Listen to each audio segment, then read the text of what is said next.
ಒಂದು ಸಂಸ್ಕೃತಿಯನ್ನು ಸರಿಯಾಗಿ ಅರ್ಥ ಮಾಡ್ಕೊಳ್ಬೇಕಂದ್ರೆ ಅದರ ವಿರೋಧಾಭಾಸಗಳನ್ನ ನೋಡ್ಬೇಕು ಅಂತಾರೆ. ಯಾಕಂದ್ರೆ ಯಾವುದೇ ಸಮಾಜದ ಅಸಲಿ ಚಿತ್ರಣ ಸಿಗೋದು ಅದರ ನೀತಿ ನಿಯಮಗಳಲ್ಲ, ಬದಲಾಗಿ ಆ ನಿಯಮಗಳೆಲ್ಲ ಗಾಳಿಗೆ ತೂರಿ ಹೋಗುವ ಕ್ಷಣಗಳಲ್ಲಿ. ಹಾಗಾದ್ರೆ ಒಂದು ಸಮಾಜ ಒಂದೇ ಸಮಯದಲ್ಲಿ ಅತಿಯಾದ ವಿನಯ, ಸಭ್ಯತೆ ತೋರಿಸ್ತಾ ಇನ್ನೊಂದು ಕಡೆ ಅಷ್ಟೇ ಕ್ರೂರವಾಗಿರೋಕೆ ಹೇಗೆ ಸಾಧ್ಯ? ಈ ಪ್ರಶ್ನೆಯನ್ನು ಇಟ್ಟುಕೊಂಡು ಜಗತ್ತಿನ ಎರಡು ತುಂಬಾನೇ ವಿಶಿಷ್ಟವಾದ ಸಂಸ್ಕೃತಿಗಳಾದ ಜಪಾನ್ ಮತ್ತು ಬ್ರೆಜಿಲ್ನೊಳಗೆ ಒಂದು ಇಣುಕುನೋಟ ಹಾಕೋಣ ಬನ್ನಿ. ನಮ್ಮ ಮೊದಲ ನಿಲ್ದಾಣ ಜಪಾನ್. ಜಪಾನ್ ಅಂದ ತಕ್ಷಣ ನೆನಪಾಗೋದೇ ಒಂದು ರೀತಿ ಶಿಸ್ತು, ಒಂದು ವ್ಯವಸ್ಥೆ ಅಲ್ವಾ? ಇಲ್ಲಿ ಎಲ್ಲವೂ ಒಂದು ಕ್ರಮಬದ್ಧತೆಗೆ ಒಳಪಟ್ಟ ಹಾಗೆ ಕಾಣಿಸುತ್ತೆ. ಬರೆಯದ ನಿಯಮಗಳು ಮತ್ತು ಸಾಮಾಜಿಕ ಶಿಷ್ಟಾಚಾರಗಳು ಒಂದು ಕುತೂಹಲಕಾರಿ ಜಗತ್ತನ್ನೇ ಸೃಷ್ಟಿಸಿವೆ.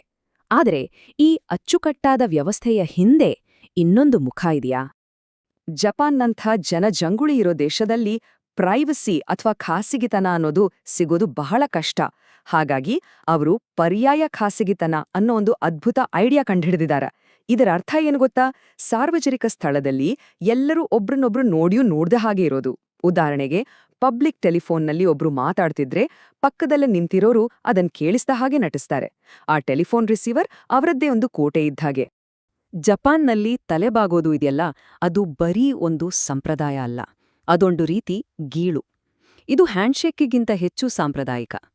ಅಷ್ಟೇ ಅಲ್ಲ, ಇದು ಎಷ್ಟು ಸಾಂಕ್ರಾಮಿಕ ಅಂದ್ರೆ ಅಲ್ಲಿಗೆ ಹೋದ ಪ್ರವಾಸಿಗರು ಕೂಡ ಕೆಲವೇ ಗಂಟೆಗಳಲ್ಲಿ ತಮಗೆ ಗೊತ್ತಿಲ್ಲದ ಹಾಗೆ ತಲೆಬಾಗೋಕೆ ಶುರು ಮಾಡ್ಬಿಡ್ತಾರೆ. ಆದ್ರೆ ಈ ತಲೆಬಾಗೋದು ಅಷ್ಟು ಸಿಂಪಲ್ ಅಲ್ಲ. ಅದರಲ್ಲೊಂದು ದೊಡ್ಡ ಲೆಕ್ಕಾಚಾರವೇ ಇದೆ. ಕ್ಷಣಾರ್ಧದಲ್ಲಿ ನಡೆಯೋ ಈ ಕ್ರಿಯೆಯಲ್ಲಿ ಯಾರು ಯಾರಿಗೆ ಎಷ್ಟು ಆಳಕ್ಕೆ ಎಷ್ಟು ಹೊತ್ತು ತಲೆಬಾಗ್ಬೇಕು ಅನ್ನೋದೆಲ್ಲ ಅವರವರ ವಯಸ್ಸು, ಸ್ಥಾನಮಾನದ ಮೇಲೆ ನಿರ್ಧಾರ ಆಗತ್ತೆ. ಇದು ಬರೀ ಆಫೀಸ್ನಲ್ಲಲ್ಲ, ಮನೆಯೊಳಗೂ ಇದೇ ನಿಯಮ. ನಾರಾ ಅನ್ನೋ ಜಾಗದಲ್ಲಿ ಒಬ್ಬ ಪ್ರಯಾಣಿಕನಿಗೆ ಒಂದು ಮಜವಾದ ಅನುಭವ ಆಗತ್ತೆ. ಒಂದು ಜಿಂಕೆ ಅವರ ಹತ್ರ ಬಂದು ಕಣ್ಣಲ್ಲಿ ಕಣ್ಣಿಟ್ಟು ನೋಡಿ ಸಖತ್ತಾಗಿ ಒಂದು ನಮಸ್ಕಾರ ಹಾಕತ್ತೆ. ಅದು ಆಕಸ್ಮಿಕವಾಗಿ ಮಾಡಿದ್ದಲ್ಲ, ಬದಲಾಗಿ ತುಂಬಾನೇ ಸಭ್ಯವಾಗಿ ಗೌರವದಿಂದ ಮಾಡಿದ ನಮನ ಅದು. ಆದರೆ ಕಥೆ ಇಲ್ಲಿಗೆ ಮುಗಿಯಲ್ಲ. ಆ ಜಿಂಕೆ ನಮಸ್ಕಾರ ಮಾಡಿದ ಮರುಕ್ಷಣವೇ ಪ್ರಯಾಣಿಕನ ಕೈಯಲ್ಲಿದ್ದ ತಿಂಡಿ ಬ್ಯಾಗನ್ನು ಕಿತ್ಕೊಂಡು ಓಡಿಹೋಗುತ್ತೆ. ನೋಡಿ, ಎಂಥ ವಿರೋಧಾಭಾಸ ಅಲ್ವಾ? ಮೊದಲು ವಿನಯ, ಆಮೇಲೆ ಆಕ್ರಮಣ. ಇದೇ ಅಪ್ಪಟ ಜಪಾನಿ ಸ್ಟೈಲ್ ಅನ್ನಬಹುದೇನೋ. ಜಪಾನ್ನಲ್ಲಿ ಪ್ರವಾಸಿಗರು ಸಿಕ್ಕಿಹಾಕ್ಕೊಳ್ಳೋ ಮತ್ತೊಂದು ಸಂದಿಗ್ಧತೆ ಅಂದ್ರೆ ಸೂಪ್ ಕುಡಿಯೋದು. ಅಲ್ಲಿ ಸ್ಲರ್ಪ್ ಅಂತ ಶಬ್ದ ಮಾಡ್ಕೊಂಡು ಸೂಪ್ ಕುಡಿದ್ರೆ ಅವ್ರಿಗೆ ಖುಷಿಯಾಯ್ತು ಅಂತ ಅರ್ಥ. ಶಬ್ದ ಮಾಡದೇ ಇದ್ರೆ ಇವನ್ಯಾವನಪ್ಪ ಅಸಭ್ಯ ಅಂತಾರೆ. ಸರಿ ಅಂತ ಶಬ್ದ ಮಾಡಿದ್ರೆ ಈ ವಿದೇಶಿಗರು ಹೀಗೆ, ಇವರಿಗೆಲ್ಲ ಸಂಸ್ಕೃತಿ ಇಲ್ಲ ಅಂತಾರೆ.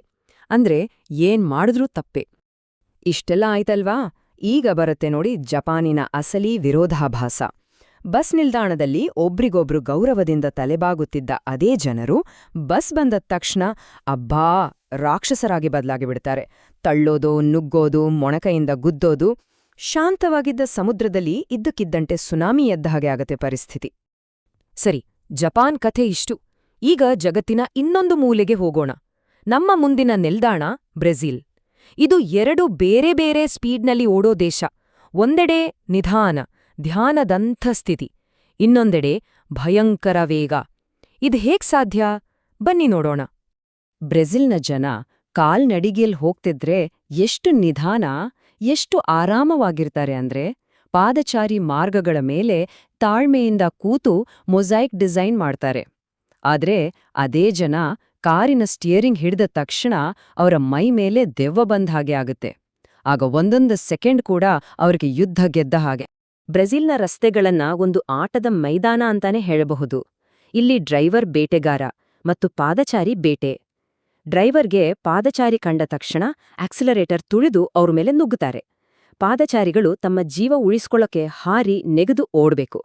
ಪ್ರತಿದಿನ ಇದೇ ಸಾಹಸ ಕ್ರೀಡೆ. ಈ 20 ಸಂಖ್ಯೆ ಏನನ್ನು ಸೂಚಿಸುತ್ತೆ ಗೊತ್ತಾ? ಬ್ರೆಜಿಲ್ನಲ್ಲಿ ಡ್ರೈವರ್ಗಳು 1 ಗಂಟೆಗೆ ಕಡಿಮೆ ಅಂದ್ರೂ 20 ಟ್ರಾಫಿಕ್ ನಿಯಮಗಳನ್ನ ಮುರಿಯುತ್ತಾರೆ. ಡೇಂಜರಸ್ ಓವರ್ಟೇಕ್, ಸಿಗ್ನಲ್ ಜಂಪ್ ಎಲ್ಲವೂ ಕಾಮನ್. ಆದ್ರೆ ಆಶ್ಚರ್ಯ ಏನಂದ್ರೆ ಇದೆಲ್ಲ ಒಂದು ಸ್ನೇಹಪರ ಯುದ್ಧದ ಭಾಗ ಅಷ್ಟೇ. ಇಲ್ಲಿನ ವಿರೋಧಾಭಾಸ ನೋಡಿ. ಇಷ್ಟೆಲ್ಲ ಆಕ್ರಮಣಕಾರಿ, ಮಾರಣಾಂತಿಕ ಡ್ರೈವಿಂಗ್ ನಡುವೆಯೂ ಕೂದಲೆಳೆ ಅಂತರದಲ್ಲಿ ಅಪಘಾತದಿಂದ ಪಾರಾದ್ರೂ ಇಬ್ಬರೂ ಡ್ರೈವರ್ಗಳು ಒಬ್ರನ್ನೊಬ್ಬರು ನೋಡಿ ನಕ್ಕೊಂಡೋಗ್ತಾರೆ. ಅಲ್ಲಿ ಕೋಪ, ತಾಪ, ದ್ವೇಷ, ಕಿರುಚಾಟ ಯಾವುದೂ ಇರಲ್ಲ. ಎಲ್ಲವೂ ಒಂದು ಫ್ರೆಂಡ್ಲಿ ಕಾಂಪಿಟಿಷನ್ ಅಷ್ಟೇ. ಈಗ ಕೊನೆಯದಾಗಿ ಒಂದು ಪ್ರಸಂಗ. ರಿಯೋದ ಒಂದು ದೊಡ್ಡ ರಸ್ತೆಯಲ್ಲಿ ಟ್ರಾಫಿಕ್ ಎಷ್ಟು ಜಾಸ್ತಿ ಇರುತ್ತೆ ಅಂದ್ರೆ ಅದು ನಿಧಾನವಾಗಿ ಹರಿದ್ರೂ ಭಯಂಕರ ವೇಗದಲ್ಲಿ ಚಲಿಸ್ತಿರೋವಾಗೆ ಭಾಸವಾಗುತ್ತೆ. ಅಲ್ಲಿ ರೋಡ್ ಕ್ರಾಸ್ ಮಾಡೋದು ಅಸಾಧ್ಯದ ಮಾತು. ಆಗ ಒಬ್ಬ ವ್ಯಕ್ತಿ ಹೇಗೋ ಕಷ್ಟಪಟ್ಟು ರಸ್ತೆ ದಾಟಿ ಆಚೆ ಕಡೆ ಇರೋ ತನ್ನ ಫ್ರೆಂಡ್ಗೆ ಹೋಗಿ ಕೇಳ್ತಾನೆ, ಏನ್ ಗುರು, ಆ ಕಡೆಗೆ ಹೇಗ್ ಬಂದೆ ನೀನು? ಅದಕ್ಕೆ ಆ ಫ್ರೆಂಡ್ ಕೂಲಾಗಿ ಹೇಳ್ತಾನೆ, ಹೇಗಂದ್ರೆ ನಾನ್ ಹುಟ್ಟಿದ್ದೆ ಈ ಕಡೆ. ಈ ಒಂದು ಜೋಕ್ ಬ್ರೆಜಿಲ್ನ ಟ್ರಾಫಿಕ್ ಪರಿಸ್ಥಿತಿಯನ್ನ ಪರ್ಫೆಕ್ಟ್ ಆಗಿ ಹೇಳುತ್ತೆ. ಹಾಗಾದ್ರೆ ಈ ಎರಡು ಸಂಸ್ಕೃತಿಗಳ ಕೇಂದ್ರ ವಿರೋಧಾಭಾಸಗಳನ್ನ ಒಟ್ಟಿಗೆ ನೋಡಿದಾಗ ನಮಗೆ ಏನ್ ಅರ್ಥ ಆಗತ್ತೆ? ಇವು ಕೇವಲ ಪ್ರಯಾಣದ ಕಥೆಗಳಲ್ಲ, ಬದಲಾಗಿ ಮಾನವ ಸ್ವಭಾವ ಮತ್ತು ಸಮಾಜದ ಸಂಕೀರ್ಣತೆಯ ಬಗ್ಗೆ ಆಳವಾದ ಒಳನೋಟಗಳು. ಈ ಸ್ಲೈಡ್ನಲ್ಲಿರೋ ಹಾಗೆ ಜಪಾನ್ನ ವಿರೋಧಾಭಾಸ ಅಂದ್ರೆ ಒಂದು ಕಡೆ ಕಟ್ಟುನಿಟ್ಟಾದ ನಿಯಮ, ಸಭ್ಯತೆ, ಅದರ ಒಳಗೆ ಅಡಗಿರೋ ಒಂದು ರೀತಿ ಕಾಡು ಪ್ರವೃತ್ತಿ. ಅದೇ ರೀತಿ ಬ್ರೆಜಿಲ್ನಲ್ಲಿ ಒಂದು ಕಡೆ ನಿಧಾನ, ಕಲಾತ್ಮಕ ಜೀವನ, ಇನ್ನೊಂದು ಕಡೆ ರಸ್ತೆಯಲ್ಲಿ ನಡೆಯೋ ಹೈ ಸ್ಪೀಡ್ ಯುದ್ಧ. ಕೊನೆಯದಾಗಿ ಒಂದು ಪ್ರಶ್ನೆ. ನಮ್ಮ ದೈನಂದಿನ ಜೀವನದ ಸಂಪ್ರದಾಯಗಳು ಮತ್ತು ಆ ಸಂಪ್ರದಾಯಗಳನ್ನು ನಾವು ಮುರಿಯುವ ಕ್ಷಣಗಳು, ಇವೆರಡೂ ನಮ್ಮ ನಿಜವಾದ ವ್ಯಕ್ತಿತ್ವದ ಬಗ್ಗೆ ಏನನ್ನು ಹೇಳ್ತವೆ? ಯೋಚಿಸ್ಬೇಕಾದ ವಿಷಯ ಅಲ್ವಾ?